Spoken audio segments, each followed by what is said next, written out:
the acts.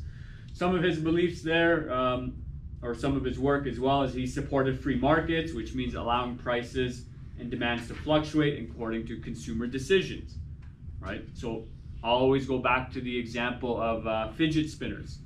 Okay, there was a period in time where everyone wanted a fidget spinner, and I'm sure some fidget spinners cost a lot of money. Did anyone see any unreasonable prices? Yeah, a couple hundred. Couple $100 for a little plastic toy that spins. Well, it was a little metal toy. It was a little metal toy. The elite version. The elite fidget spinner, right? So there was a high demand. People wanted fidget spinners. They wanted to be real cool. Whatever the craze was. Have any of you seen a fidget spinner in the last 6 months? Yes. No. Yeah. Yes. 3 people.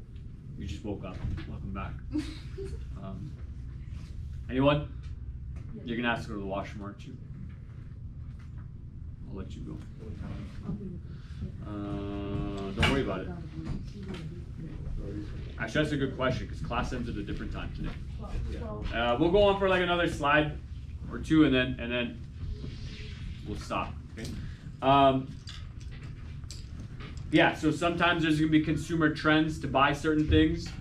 And other times that demand is going to drop. So Hayek was a big supporter. I love how all of you woke up when I said we'll stop soon. You're all getting ready to go on your phones or something, right? No, he's passed out. Hayek also supported competition and entrepreneurship. So he would rather groups of people compete to produce the best product and best service. Entrepreneurship, where people take risks to start companies, to start business ventures, to produce services or products. Making innovations, driving the market. He's against central planning and interference of governments in the money supply. He supports private property, which is nestled into a support of personal freedom. So he really believed that private property was essential to personal freedoms. Again, in many parts of the communist theory, like nothing is owned by individuals.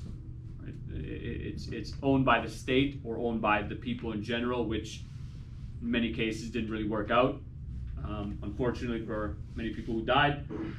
He was against socialist policies, criticizing their tendency to create economic inefficiencies and lead to political tyranny, right? So his idea comes back to that this idea of the market will always balance itself out, that people will figure out what they need, figure out what's valuable, provide that service, and when it's not, that will naturally have its own cycle of death, and then new things will take its place, right? Rather than forcing people. So one of the things they did in communist Russia was Stalin set up quotas, which is basically like a certain amount of requirement. You have to produce a certain amount of food. They also did this in China as well. And when people didn't meet that quota, they were punished. So one of the things they did in Russia was they sent them off to Siberia and the gulags to work in like prison camps to basically die or just suffer. And in China, a lot of people were imprisoned. A lot of people were also just shot or killed, which is unfortunate, but that is Friedrich Hayek, summarizing him. Do we have another one here? Okay. Here's this slide just summarizing his ideas. You can take a look at that. We'll wrap up because I think we have 20 minutes. Okay. We'll wrap up for today.